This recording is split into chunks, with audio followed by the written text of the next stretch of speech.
You see, with this economics approach, everything becomes much clearer, right? Now, if you think of the healthy child, it actually works in a very straightforward way. For the healthy child, since they have this virtuous cycle, the ability to convert the external impacts into the mechanotransduction and into the positive remodeling of tissues, right?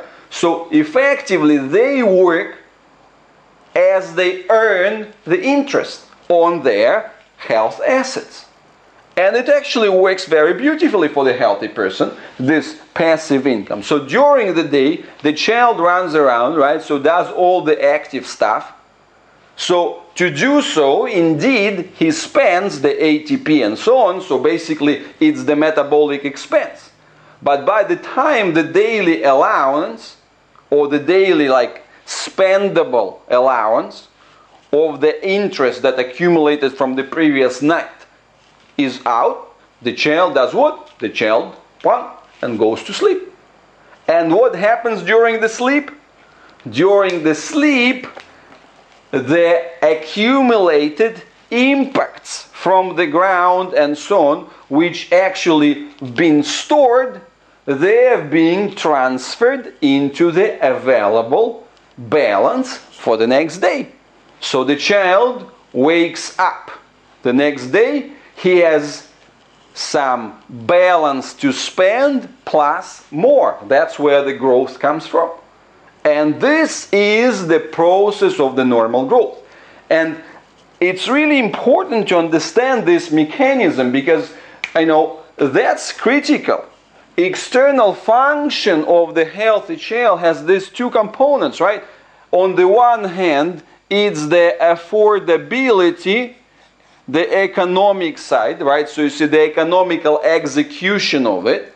On the other hand, it's the the economizing within it, so within it, right?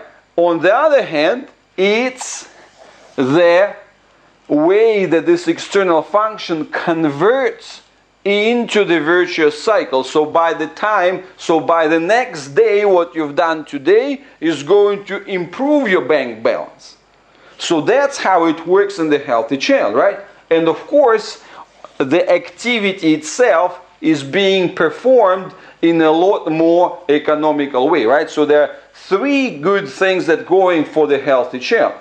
Actually, every function itself costs less, right? And this is the official research that actually shows that cerebral palsy child spends up to 4 times as much energy for any type of muscular activity as the healthy child. So it costs more.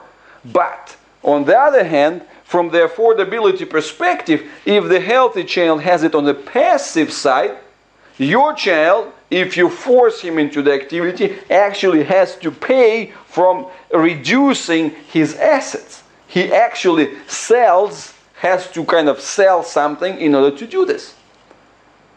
And the third part is, of course, there's a vicious cycle. The more you do those things, there is a negative part. Because you're doing them in the wrong way, so basically you're promoting a de-stress component. And I hope with this it's much clearer what we talked about as the negatives accumulation and why we invite you not to bug the child, right? Why we invite you, especially when it comes to the quadriplegic child. That's a critical difference of the quadriplegic child. This is the economy which easily goes in the downward spiral, right? Which goes into this further contraction. So you should never be thinking, and should never be drawing parallels with the activity, external activity of the healthy child. You have to fix the internal bank balance first and start earning sufficient interest before you can actually start thinking about those activities. So this is really critical understanding, and with this critical understanding we can move to the next part. And the next part being quite obvious.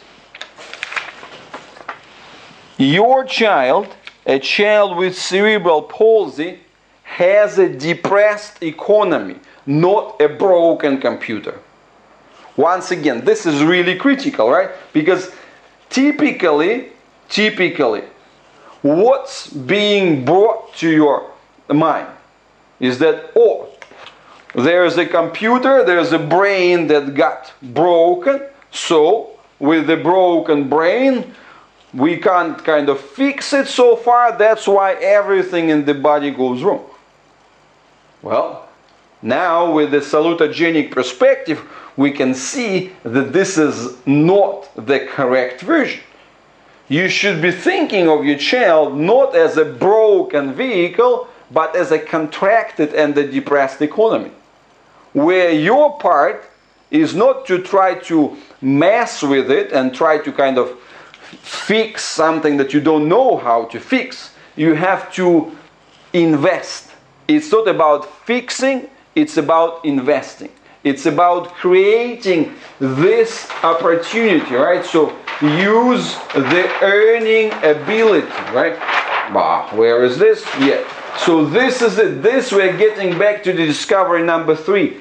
Use stress. You want to organize this delivery so that your child's bank balance would be going up. So that's the essence of the entire process, right? And this is a completely different perspective of, like how you should approach things, right? And again, I invite you to rethink this entire thing, this entire composition, because even if we get back for a moment to the component number 4, talking about the health assets, right? So when the therapist or yourself, you get excited about trying to force your child into some activity, force the child too early into the things that the child is not ready to do, what you're doing, you're imposing this overly expensive action. And of course that obviously ties in with what I was talking about at the Hawaii conference, right? Talking about the thrifty approach to rehabilitation versus the lavish one. But now with the salutogenic perspective, it really, all those concepts which really had a difficult time to fit into this restrictive framework of the anti-pathogenic medicine, now they're all making perfect sense, and they're really being rooted extremely well in the domain of the salutary salutary growth.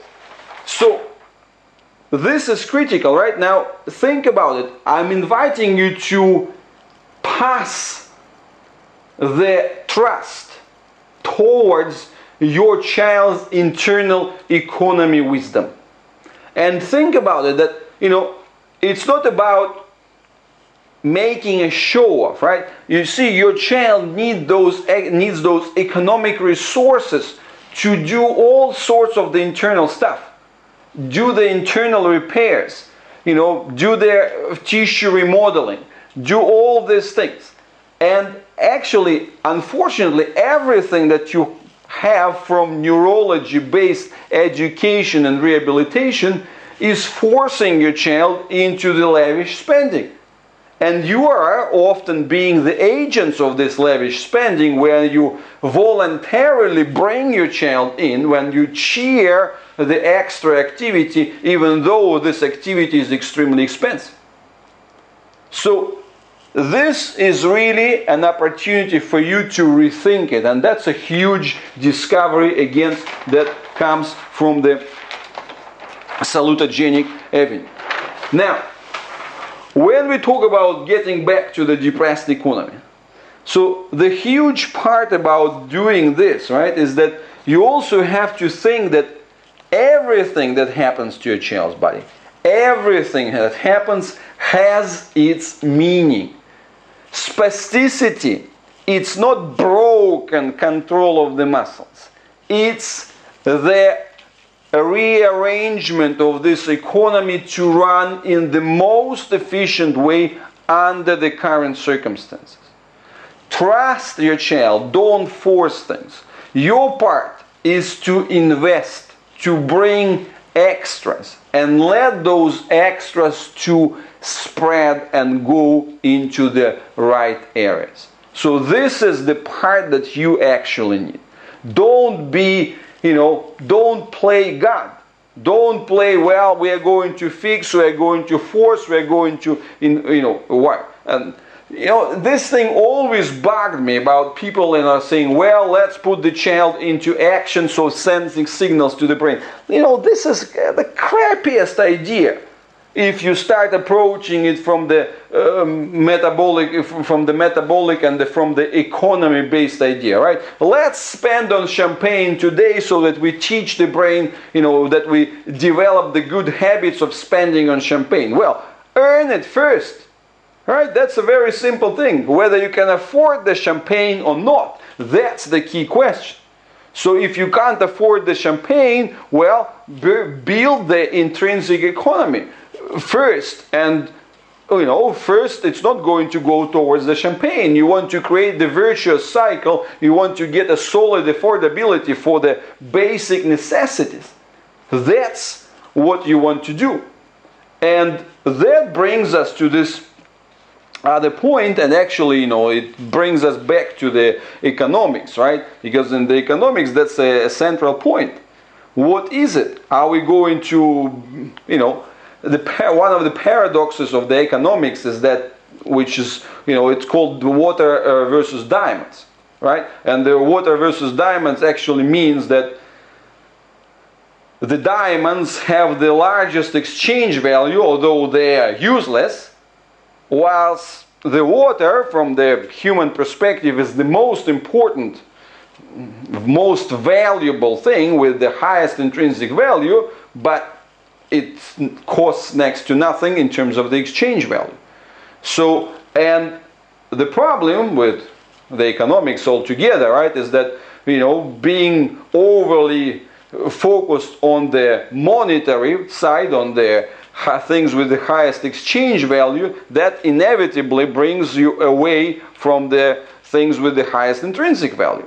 So this separation is to a great extent being at the heart of all sort of economic troubles. Now, that's the same thing here. Walking tends to have the highest exchange value, but the fact is, it's the quiet remodeling work, it's the respiration, the digestion, all this kind of intrinsic things which have the highest true value. That's what you want to build, because those are going to be the drivers of your child's economy, which are going to build other things. And again, I'm inviting you to to change your mind here. It's not that it's broken in first place and somebody is needed to fix it, or you need to teach it, right? These are wrong notions altogether. Your child's body intrinsic, let's call it wisdom or whatever, the built-in wisdom of nature is there. It hasn't disappeared. Your child has just responded to the shrunk economic resources. His health assets have shrunk. He responded correspondingly, making the best and kind of rearranging the affordability according to this. And when the people interfere externally, they don't do anything good to this, right? And that obviously explains to you why we have those GMFCS curves, right? So with the GMFCS curves, you understand that effectively there is nothing happening, right? So there is this period of some natural growth of the economy, between the age 2 and 5, and that's it. And since you don't invest, if you don't build this economy, nothing good is happening to the cerebral palsy child, because, well, there is a vicious cycle. They spend more than they earn, and they're actually being forced extra to spend more. So what do you have? At the very best, external interventions, they're not doing anything good. And, that's why we see that the situations where the children didn't have any medical interventions do not have much of a difference from anything related to the therapeutic interventions. So that's the truth of the GMFCS curves, right? So, and again, this is what you really have to understand, that this is incredibly well explained via the salutogenic concept. Now, the component number 6 that we're going to bring in here is the component which explains how this entire thing works, and actually, it ties in with what we've been always doing. So the popular name for this actually comes from the salutogenic branches of psychology. It's called Brodin and Build. Brodin and Build. So this is the critical distinction which should be seen between this and this. When I said trans-categorical, right? So that the syndromes here and the syndromes there are different. The symptoms are different. This is not operating on the same set of data, not at all. And the person, who has the experience, the medic, the MD who has this experience, has zero experience there. They have no experience. They have no expertise, because they've been taught the symptoms which are antipathogenic, they've been taught the syndromes which are antipathogenic. So the entire collection of data and the interpretation process and the ranking process and so on, and the interference process, it belongs here. So they have no expertise in the salutary deficit, in the department of dealing with salutary deficit. So, and this department has to start with the focus on the different mechanism, trans-categorical, right? And again, this is the department where psychology is being ahead, surprisingly, right? Since 1999, it's officially the positive psychology. I'm not going to go into this, but this is a huge transformation in psychology. Huge. From the classic antipathogenic thing when they were fighting and when they were, good old Freudian thing, they were actually looking for what? They were looking for two things. They were looking for the hidden trauma, and they were looking for the stress on top. Now things have changed. They actually realize that there is a different mechanism, that you can build character strength and virtues and so on. So, but I'm not going to go there, but the key point that we have to take on board from this, two parts. One is that improvement in the positive direction, right? And it's taken from the research on the negative emotions and the positive emotions, is that positive emotions, they bring the broaden and build evolution, as opposed to the negative, anti-negative, right? So what do we have? That negatives and being anti-negative, it's very specific and it's more pronounced, right? And it kind of, the more negative are the things, the more specific, and they call it the response repertoire. So this response repertoire reduces, it narrows down to the, pinpoint thing. So with the positive emotions, it works the other way. As the positive emotions, they stack up, that expands the repertoire of responses. So the same negative situation now could be dealt with in the variety of different ways. So which brings us back to what? Which brings us to this, right? So effectively broaden and build on the positive way of the salutary factors. It's effectively expanding this DISK, so the deep intrinsic stress converter. So therefore the range, if let's say before your range of the positive conversion was only that, now you're actually able to convert a much larger range into the positive internal eustress. So that's a huge transformation in the entire field. So, and effectively, this is what you're going to see, right? So when we talk about the difference between the two, it's actually very huge, right? Because with the very huge, that's an interesting expression. Well, I'm running out of space here. Okay, I'll do this move. So You see, actually it works exactly the other way around. So if you think of the Brodin and Build, how does the Brodin Build works? Brodin and Build.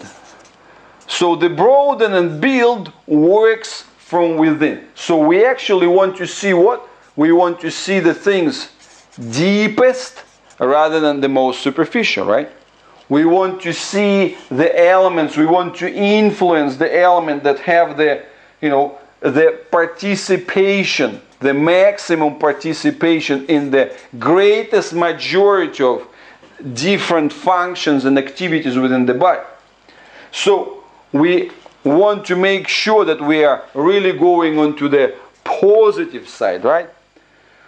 And we're also looking for the elements with the longest horizon and so on. So that's the exact opposite with the negatives. Superficial, local, getting, being easily identifiable. It's always a trade-off, right? So whether you're getting the what type of the win-lose situation and looking and so on. So now, when we transfer this towards the body, what we're going to have?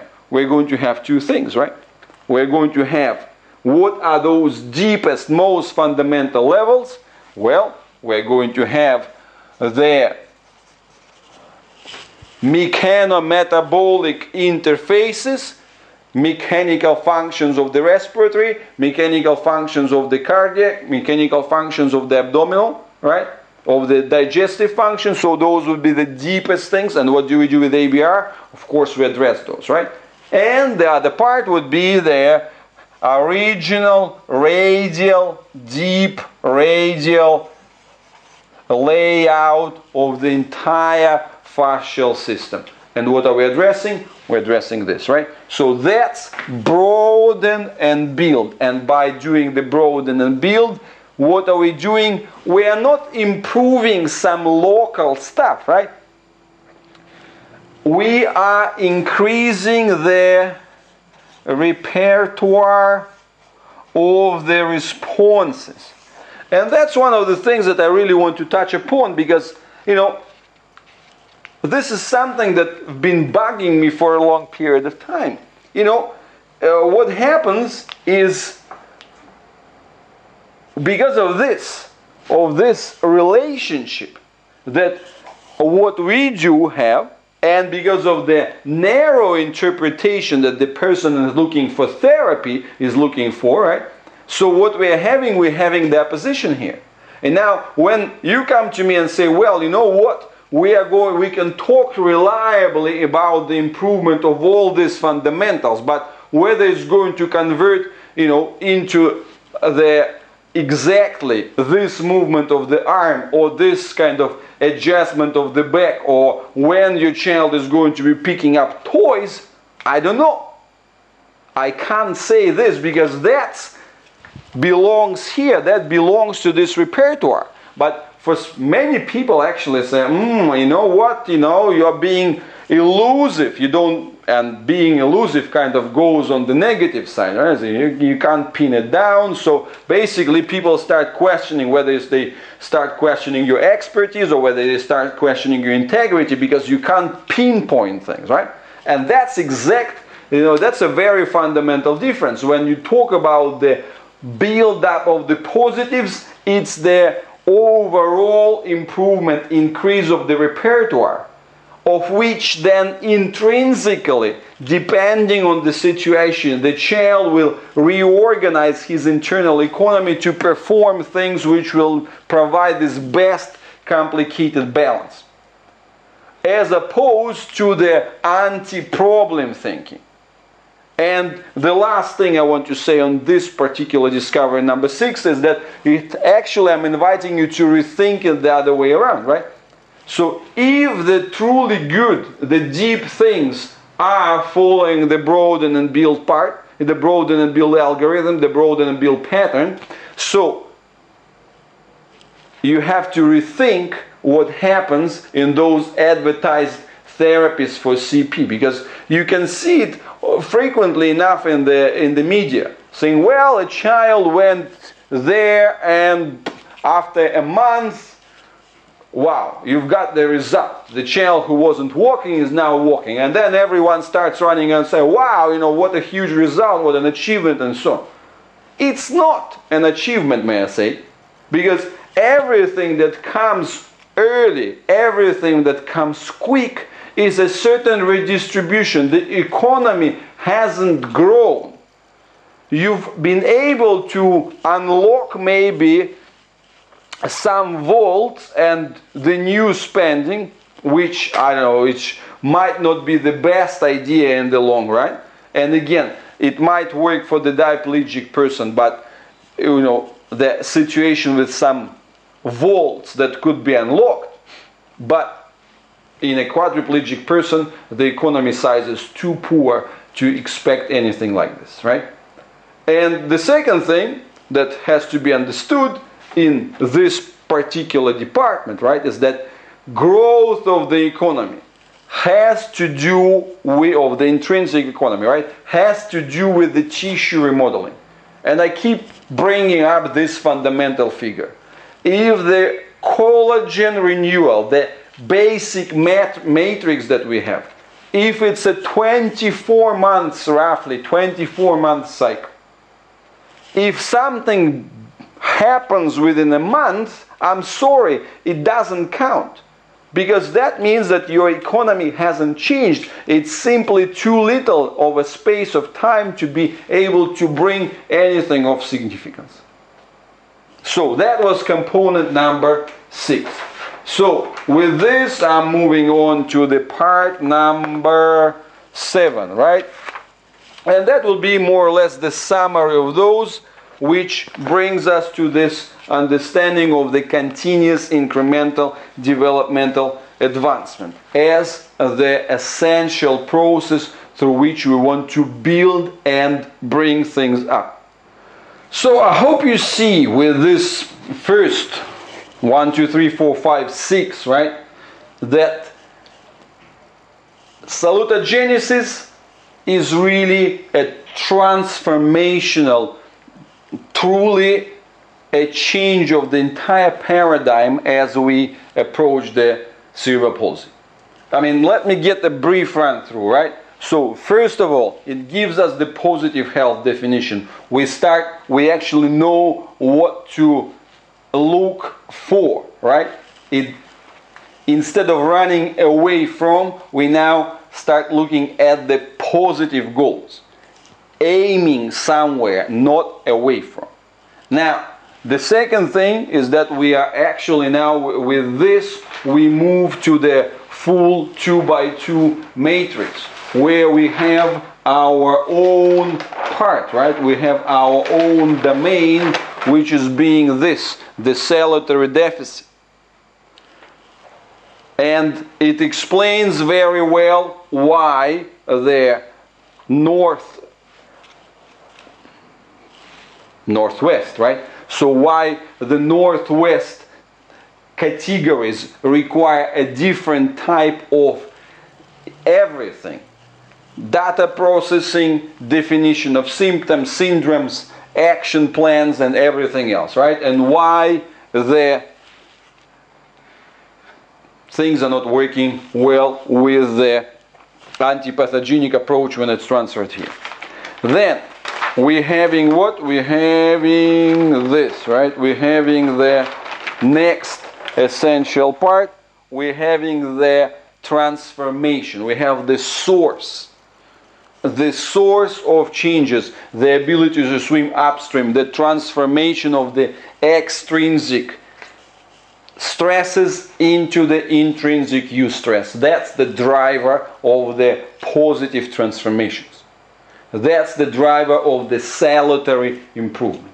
And that brings us to the health assets. So this, if we are able to build those virtuous cycles, right?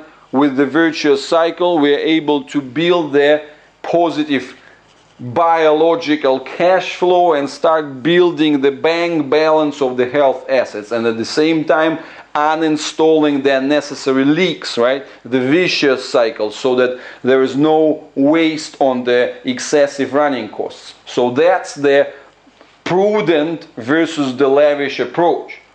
And again, that in itself brings us to the new understanding of what cerebral palsy is. This is not a broken vehicle. This is the depressed economy. So what we need to invest and build. And this investment and building follows the principle of Brodin and Build. We increase this bank balance for a child and with the positive things, and then actually that increases the repertoire, the variety of the responses, the economically viable choices that your child's body can make. So that's the essence of the entire transformation. Now, obviously, I'm inviting you via all this to avoid thinking in the disempowering, in the misleading categories of when my child is going to walk, right? This is not the lack of ambition. This is very important to understand. Because sometimes it's possible to interpret these words, oh, wow, we have to kind of set into this little world and we shouldn't have an ambition because we want to have the ambition of talking, the ambition of walking, and so on. And that's the part number 7. So this is the difference between medical management, because actually you might be saying, well, we heard this from doctors, right? Many parents come to us saying, well, when we visited a doctor and the doctor told us, well, forget about everything, your child is not going to do this, is never going to walk, never going to talk, never going to hold head and so on. Well, at some point you might be saying, hey, guys, are you telling us the same? Well, that's an extremely important difference. Because effectively, in medical understanding, in this domain, right, the way that cerebral palsy is interpreted is via the term which is called management. So management of the spasticity, management of the deformities, management of mobility, and so on and so forth. Which is the attempt to avoid the worst case scenario. Again, running away from the worst case scenario, meaning that that's the position where a medical professional assumes that suppose they are the worst parents, right? Suppose they are neglectful parents. What we, the medical professionals, are going to do to save the child from suffering and demise. And that's the set of reasoning that the medical community takes. Whether it's the hip subluxation, whether it's the surgeries, whether the injections, and so on. So effectively, what are those? These are the anti-pathogenic subsidies, right? And that's where the microeconomical approach, or the microeconomics approach, actually helps us. It helps us to understand this better. I already mentioned this, but I will get back to this again. It's a fundamental thing. Subsidy versus investment. Medical reasoning is to put your child on welfare. Give the subsidies which enough to get the non-suffering survival. Which, it's a noble goal if we talk about the, what would be the doing nothing situation, right? Or actually being neglectful in respect to the child. But that's not the perspective from which we are coming, right? So what we are talking about, the different thing. So we're not talking about distributing food stamps and subsidies. We're talking about building your child, investing in your child, building his or her own economy. So basically it's about building the water well, right? And that's an important thing to distinguish because, today you are kind of being locked into this wrong dilemma. It's like either you live on the food stamps, which are provided to you externally, or you're shooting up to the stars, right? So you want to, drink champagne and eat caviar by large, tablespoons or whatever the largest spoons are. So that's a wrong and false opposition. What you need to do, you actually need to take the realistic stance, and you take the position of building your child's economy. And again, it has to start with the elements of highest intrinsic value, not the highest exchange value. Highest intrinsic value would be building the mechanometabolic interfaces, respiratory condition, digestive, connections, fascia, and so on. So basically the entire integration within the body. So these would be the key elements to build. That's what you want. That's the foundations of this economy. And that's why at this point bugging yourself, like, how are we going to do about this or about this? That's not smart.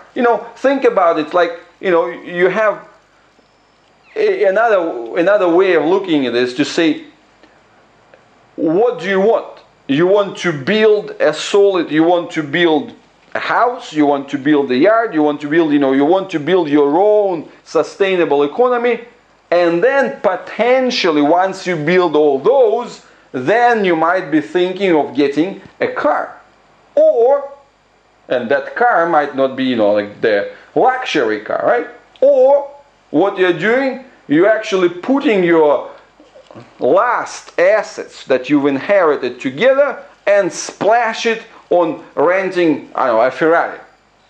That's what the whole walking paradigm is, right? That's the paradigm when you go for the stem cells. That's the paradigm of this type of luxury expenses. This is not clever.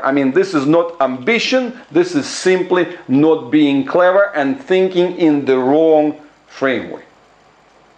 And from this, I want to kind of complete this set of the biological implications which come with the salutogenesis, and move to the next part. And the next part is going to be about the social ones, right? And actually that's a very interesting perspective, because that's this unique thing about the salutogenic approach, that it actually gives you two sides. It brings you in from the biological and seamlessly connects it with the social aspect, and social aspect in that sense being our engagement as personalities, as people with the human drives and desires and so on.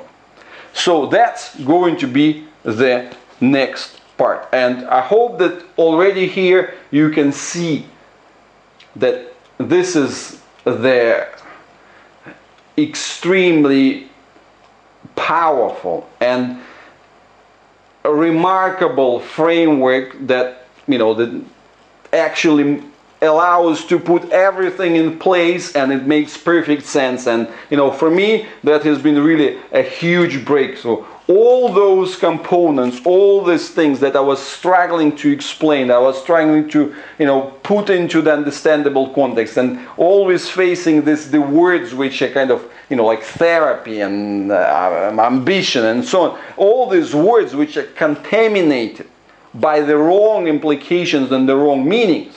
So now we have the opportunity to put it into the space of our own and to build things, to build your child economy, being guided by the correct theoretical framework, which really is empowering, right? And that's the benefit of the good theory. That's this combination of if the brightest ideas lacking the good theory or being put into the scientific building constructed on the wrong architecture are not going to be very helpful. I want to finish this bio part with what I started with, right? Is that fascia data, fascia discoveries have tremendous potential, but only if they're being put in the new framework of interpretation. And that's why, I must say that over the last several weeks I went into this avenue. I've spent, I wouldn't be showing you this, the room here, it's all covered in papers and books and prints and my scribbles, hundreds of pages that I've covered on.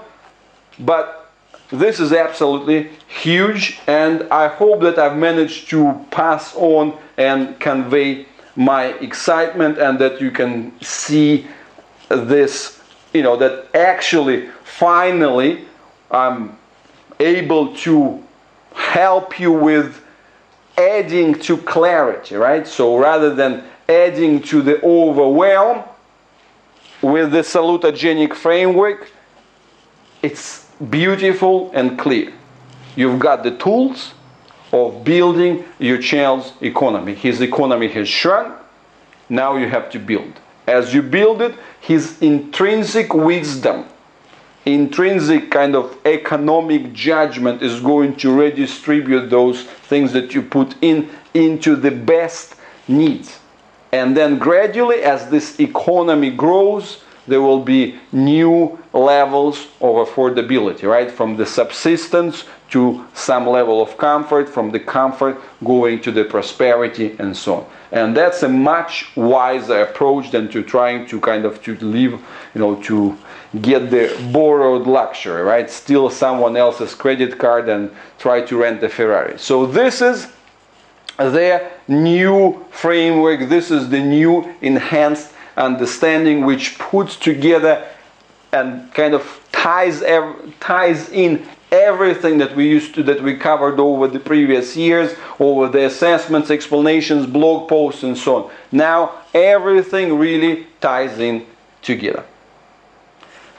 So with this being said, we're going to move to the social part. It's another incredible thing which is really new for me, and it was wow, absolute wow.